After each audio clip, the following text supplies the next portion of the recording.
Voilà, comme vous le voyez, c'est M. Foromo Gomu. Vous qui l'avez connu au lycée 28 septembre et au lycée Sambaya, l'un des éminents professeurs d'histoire à l'époque. Regardez-le. Il est dans un état très critique aujourd'hui. Mesdames et messieurs,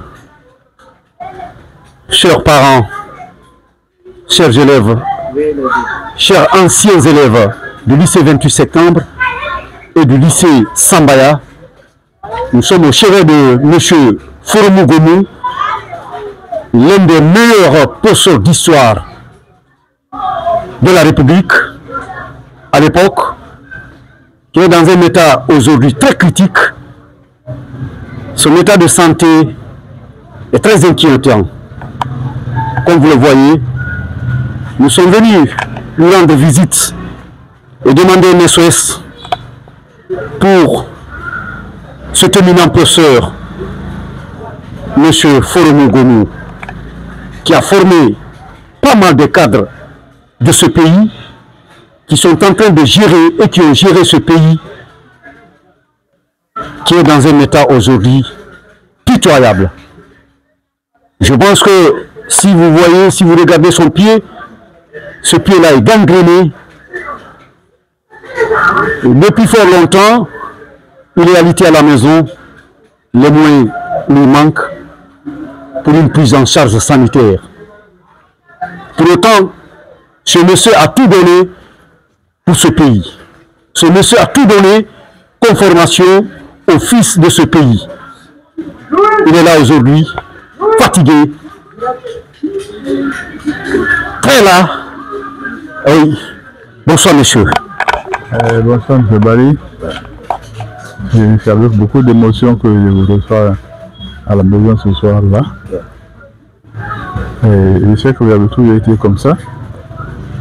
Le meilleur élève ne donne que le meilleur exemple. Depuis le collège, le lycée, jusqu'à maintenant, vous n'êtes jamais passé à côté. Et votre réussite ne m'étonne pas. Donc, je suis avec vous. Je suis toujours prêt à intervenir partout, cela sera nécessaire. Seulement, le problème, c'est le handicap. Si je pouvais me déplacer de façon décente, être en bonne santé pour tout le monde, vraiment, je peux mieux servir encore la nation. Monsieur Foromo, dites-nous un peu comment cela vous est arrivé. Votre pied aujourd'hui, vous êtes immobilisé, vous êtes à la maison depuis combien de temps et comment cela vous est arrivé? C'était le 11 avril 2023. J'ai quitté la ville Condota pour rejoindre mon domicile en face du Crédit Rural. Un tout jeune collégien avait une moto. Il nous a ramassé. J'ai eu cette fracture-là. Bon, j'ai pensé que ça pouvait s'améliorer rapidement. Je lui ai dit que ce n'était rien, qu'il pouvait rentrer. Et depuis qu'il a disparu, je ne l'ai plus vu, je n'ai pas vu ses parents. Évidemment, ce n'était pas mon intention. Il avait déjà pardonné. Mais j'ai fait l'hôpital Siba, j'ai fait Sino-Guinéen, j'ai fait Donka. En tout cas, dans l'ensemble, les frères s'élèvent maintenant à 28 millions.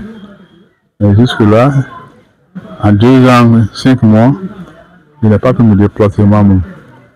C'est ce qui m'étonne surtout. Je tiens vraiment à me déplacer moi-même. C'est tout mon souci aujourd'hui. Monsieur Foromo, quels sont les soins qu'on vous a apportés depuis que vous avez eu cet accident? Et vous me dites que vous avez passé à Donka, vous avez passé à l'hôpital Sino-Guinéen, mais qu'est-ce qu'ils ont dit à l'hôpital pour vous prendre en charge sanitaire? Bon, pour l'hôpital, ils n'ont rien dit.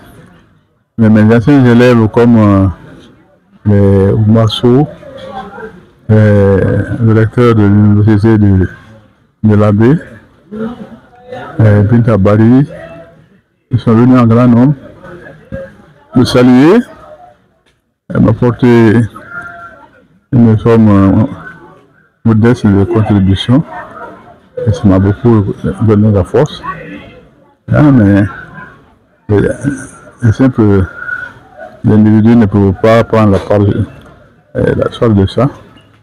Mes enfants n'étant pas là, ils ont tenté de me faire partir avec eux parce que au moins 3 qui sont en France, grâce à Dieu et à votre collaboration. Mais ça n'a pas marché à l'aéroport. Ils ont annulé le visa, ils nous ont beaucoup escroqué. D'ailleurs, pour mettre 20 millions, 8 millions, 15 millions, parallèlement à ces difficultés-là. Donc pratiquement rien n'a été dit. Seulement, ils ont constaté que le prix s'est gangréné. Mon fils est venu me prendre, parce que celui qui a connu maintenant. On est allé, ils ont fait l'opération à Donka. Mais c'est la pleure maintenant qui tarde à guérir. Et tout mon souci, c'est là-bas aujourd'hui. Quel appel solennel avez-vous à lancer auprès des anciens élèves que vous avez encadrés dans ce pays aujourd'hui, qui ne manquent pas dans ce pays, qui sont devenus des grands cadres dans ce pays, qui sont en train de gérer ce pays-là? Quel est l'appel que vous avez à lancer, même aux anciens élèves qui sont au dehors de ce pays-là aujourd'hui, qui sont devenus des cadres au dehors de ce pays, qui sont dans les continents européens, américains, ils sont devenus des grandes personnalités aujourd'hui, grâce à ce que vous avez fait pour eux comme formation?